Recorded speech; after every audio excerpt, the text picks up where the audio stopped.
Hello, welcome back. We have a battle in Old Flood, and then 2 in the desert. So here's our first foray underwater.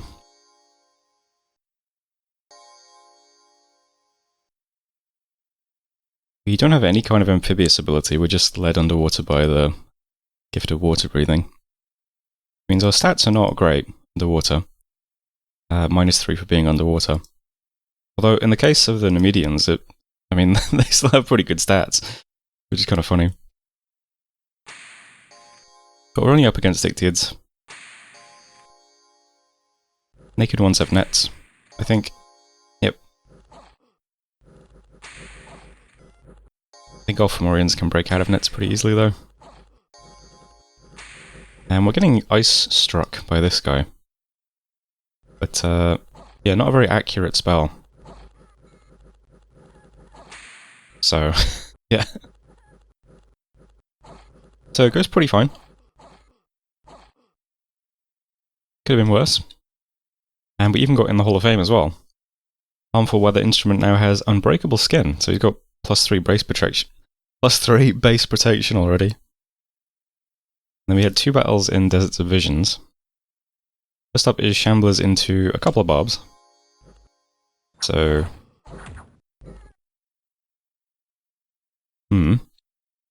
and then we hit Helheim.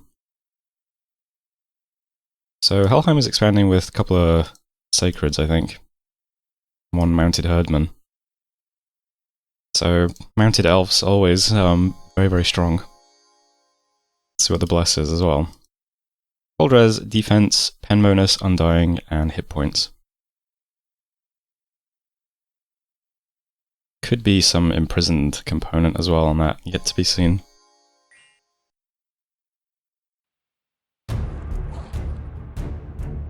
So War Shamblers have their work cut out for them.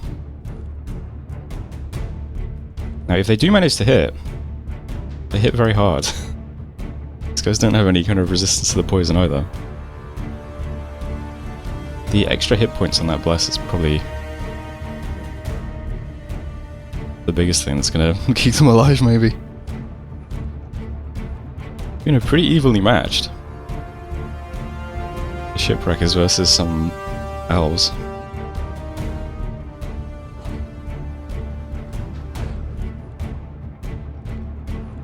It's very, very difficult to hit. Knock the glamour off one of them. In comes the boss. Might have been a mistake to have this guy on attack now, but who knows. What's your attack skill with that weapon? 16 with a... I mean, it would be nice if he lands that.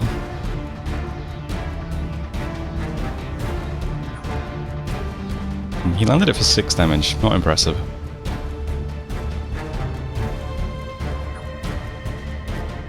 And again for 12.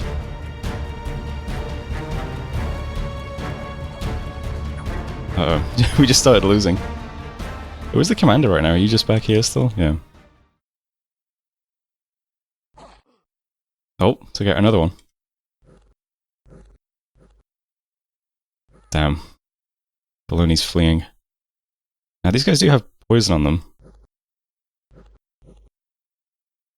Getting poisoned by his barbs as he flees. That's pretty funny. Not quite enough to kill him. That would have been a great result if he'd killed them all. Now, interestingly, we just saw that there were 3 alive at the end, but this says that 3 of 5 died, which would mean there's 2 alive at the end. So, I don't know. But we killed a couple of them, which is nice. 65 gold for these guys. 50 for this. Yeah, but that's a shame to lose the War Shamblers. We did spend quite a lot of money on those, and we had big plans for them, but... oh well. That is a shame.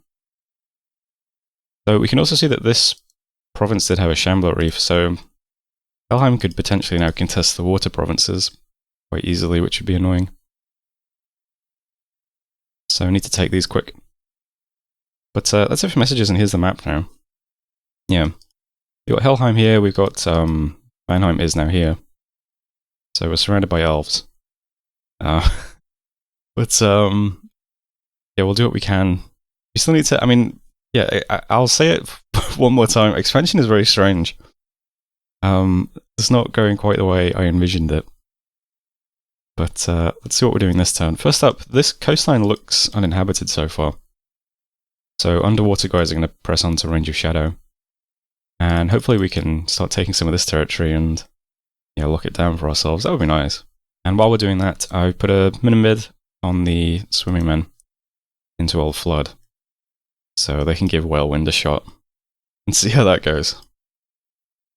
Next up, we have some units about to attack Sailor's Heaven. I might not have scripted these. Glad I checked that. You guys can be on Hold and Fire. You can be on Spellcasting. I'll stay behind troops. Cast some spells. Cast Air Shield, and then do whatever you can do, man. Yeah. So we'll hit that, and that should be fine. You can only go to Gaeta at that point. So we got another big guy this turn. I think what I'm going to do is I'm going to sail this guy to Gaeta once these guys are hitting it with some more Fomorians and Nemedians. And then we'll turn him into another sailing army. We'll pass most of these units over to him. He'll either attack Lake Fortune or Droigor or something, or maybe up here. So we'll have two princes sailing and going underwater, trying to cap this area. And then I've queued up another prince. And it's a shame to do that because it costs so many resources, but I've queued up another prince to then lead to the last army that will take the inner provinces and try and get these and this as well. So once I've finished recruiting the princes, we can get 8 Nemedians a turn. That's not too bad. So we'll have everything we need then. And we also have a free commander as well, because my prophet isn't leading anything now. So I can switch to recruiting, probably Nemedian Sorks when we can. Start doing some site searching. And that'll be the plan. Let me just double check, is that still? Yeah. So we'll hit this, we'll sail here with these guys, and have 2 amphibious armies. And then we'll get one more prince recruited, take inner stuff. And yeah, it's turn 7, we're only on I think 9 provinces. Yeah, that's that's nothing compared to test games. I guess we have a few provinces locked in already, but not really the point, is it? Anything else I want to do with this 170 gold? Did I do PD? No. Yeah, I think we should probably start saving up for infrastructure next. Oh, also, I asked how forts work. So apparently you only suck resources out of the province up to your administration value. And that's 30. So we could put 3 forts around this province and it wouldn't do anything. So yeah, okay, cool. So we can fort Sailor's Heaven and fort Promised Lands. No big deal. Let's just queue up one little commander here then, as our fort building commander for now. Alright, that's it for turn 7 though. So thanks for watching, and I'll see you next time. Hello, welcome back. We found 2 magic sites in Desert of the Cliff Dwellers. So I moved a random mage here to pick up units that couldn't go underwater. And then I forgot that the mage couldn't actually lead the units because they have minimum leader size. So I just made him site search instead. I didn't even mention it because I didn't think he'd find anything. He's A1, N1. But that was enough to find an air site and a nature site, so hey, well done. 2 battles then. Are these worth watching? I mean, this was a pretty small province, so that's fine. And Range of Shadow could have been risky, but we didn't bump into anyone. And yeah, this is also pretty small. I guess these fights aren't terribly interesting anymore.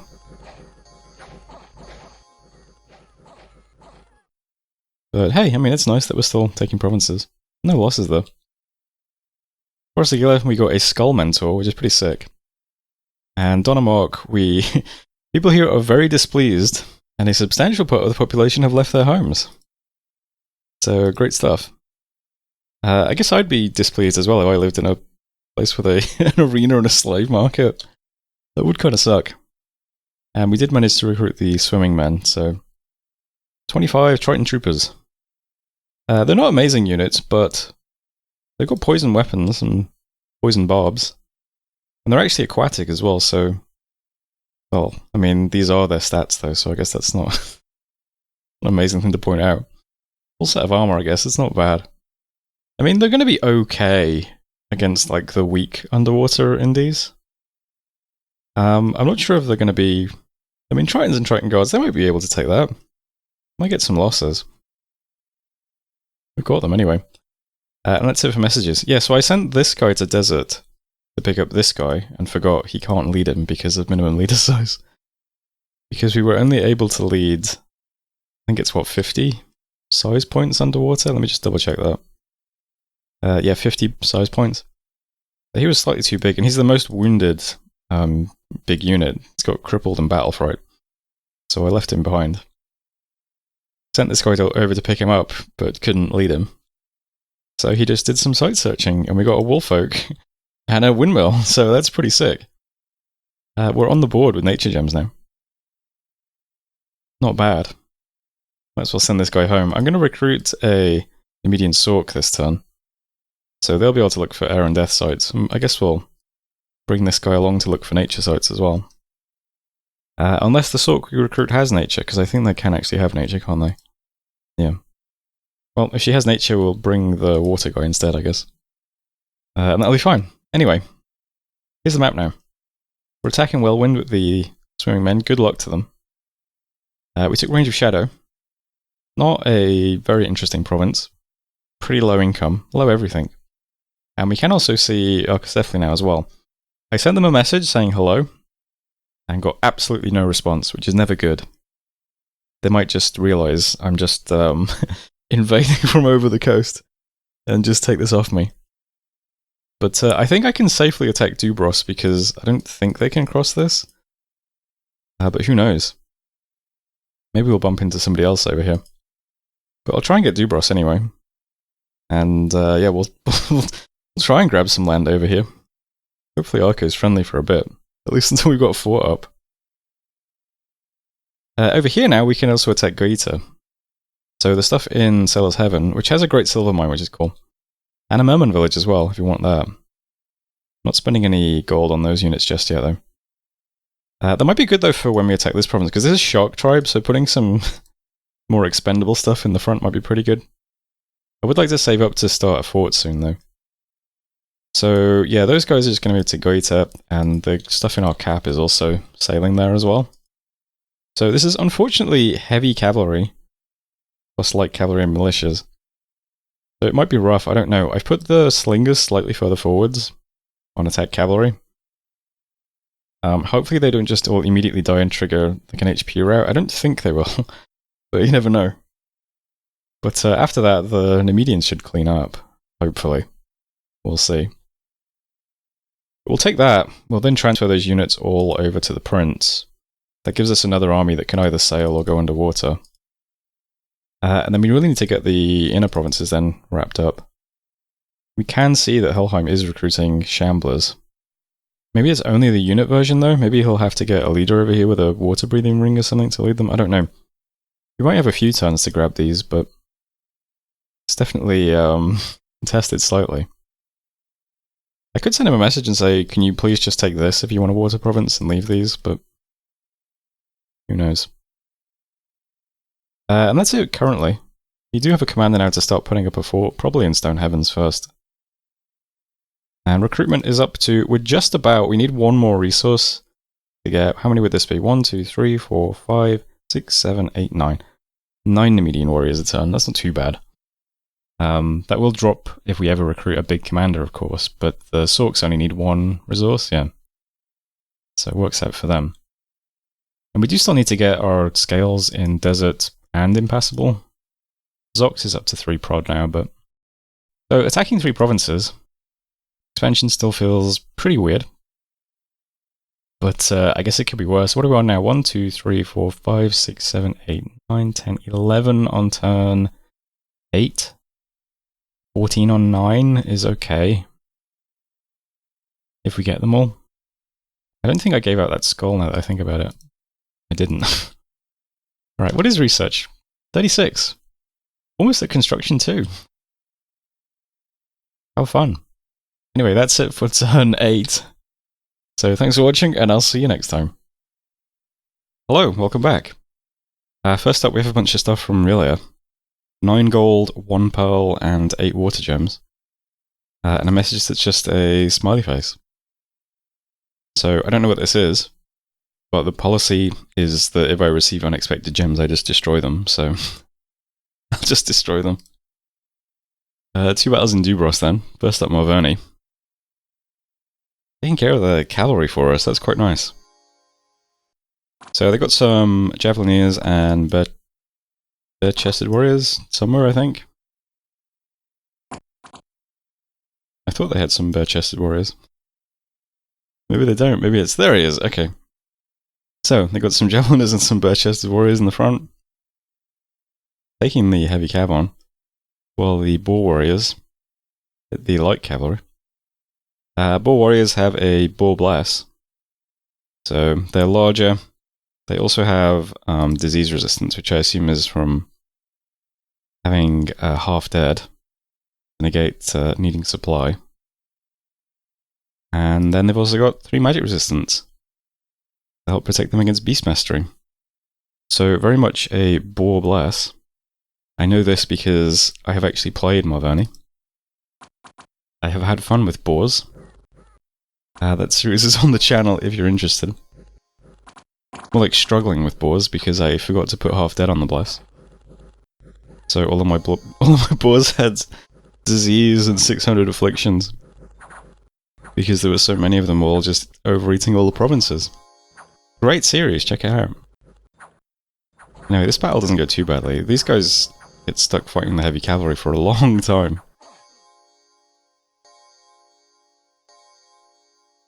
But yeah. They take it, they lose 2 of their sacreds and 12 Javelineers. So, almost half of their stuff. Then they bump into me. So we don't have much, but we got lots of hit points on the Fomorians. We got high quality stuff in the medians. Shields to help us with the javelins. Don't even knock our glamour off.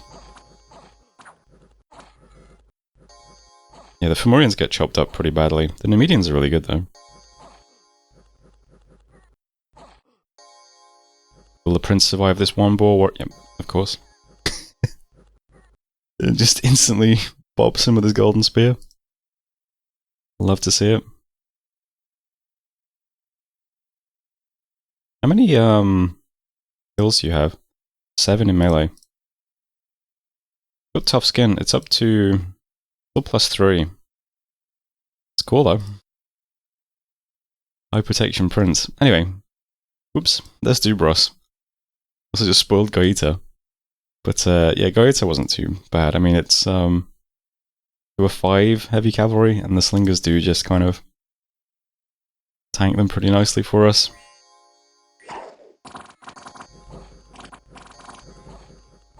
Perfectly positioned.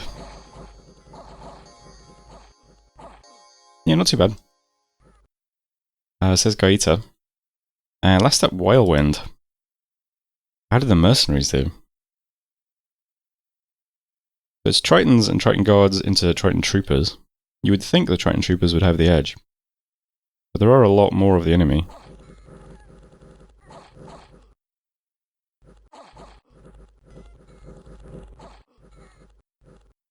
Indies flee pretty quickly though.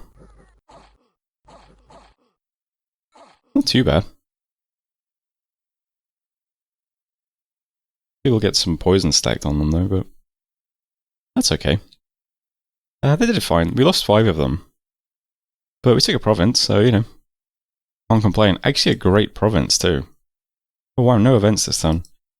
This is an almost 13k pop province, which is yeah, nice pickup. Got some quite high income provinces nearby here now.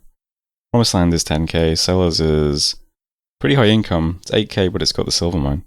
And Whirlwind is, yeah, 12k. Pretty nice. The rest of the land isn't great. Dubros isn't too bad either though. That's an 8.8k pop province.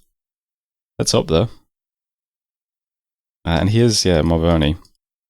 We're not going to be able to get much of the land in this area. You can see dark candles here as well, which makes me nervous about attacking this. So these guys are, there's not many units left. And this is kind of a lot. It's pretty easy stuff. It's just archers, light infantry, and heavy infantry. So it might be fine, but it's just, we're so outnumbered. And there's dark candles right here that I'm reluctant to just press on. So instead, we're going to try and take Lake Vastness, which is going to be really hard. But I'm going to just put everyone in position to attack that next turn. The mercenaries could only go to Tiffian Sea anyway, which is, that's pretty big. They're probably not going to do anything to that on their own. So they'll go to Old Flood and then attack Lake Vastness next turn. These guys are moving back to Desert. They can also attack Lake Vastness next turn. Even pick up this crippled guy as well. We might just die on the march, but better than sitting around, right? And these guys can attack Lake Fortune, which is pretty small. There's just a sea troll. So those guys will also be adjacent to the Dark Tribe province. So we'll try having everyone attack that next turn, and hopefully we take it. Might march along and take these two then as well. And next turn we'll also have our last little inner army done to go and take these provinces too. We have 8 Nemedians ready to go. 9 more coming. Another thing about going here is it'll let me see what Droigor looks like, and actually all these coastal provinces, we'll get to see if anyone's here. So it lets us know if we can take more coast or not. Because the throne in the middle here isn't too bad either, from the looks of things. Heavy infantry's malicious archers. We could take a lot of territory here if we managed to just grab these two as well. Be quite nice. We might want to fort Dubros as well quickly. It wouldn't be too bad. Might not be many resources in it though. At least until we take the throne. It's a nice high income province and we need something to help lock down this area. Snowford is also pretty small, but for the same reason I don't want to attack it because we know that Arco's here with a big stacks. Because a lot of the stuff we had could sail straight there. Even these guys I think can, yeah. They could sail straight to Snowford, but... So until we get a better look at things, and we should get a better look at the coastline next turn once I take this. We're just going to position ourselves to attack Lake Vastness. And then we're going to march the new guy straight down and take these two provinces. Walk across, grab this. So we'll end expansion here, and by that point we should have tons of army ready to attack this throne as well, which looks puny. That would be a nice pickup to cap off our domain. Could fort that last as well. But I'm sure Ban or Saramati or someone's going to attack that pretty soon. Because of how pathetic it looks. Anyway, that's the turn. Attacking there, moving there. Attack that next turn. Get the next army out next turn. And I've also started work on a palisades as well. So yeah, Morting Sailor's Heaven. I'll try and start one in Promised Land as well next turn. See if they have the income for it. I switched to just recruiting Furbolgs again to keep our expenses down. And our first Nemedian Sorceress, Sersha, she's going to just go to Desert of the Cliff Dwellers and look for death sites. For now at least. She came with D3, which is cool. Let's see though, we received 8 water gems. We should have 9 water gems. So... Alright. Get rid of that. That was turn 9. End of the video. So thanks for watching, hope you're enjoying it. And hopefully I will see you in the next one.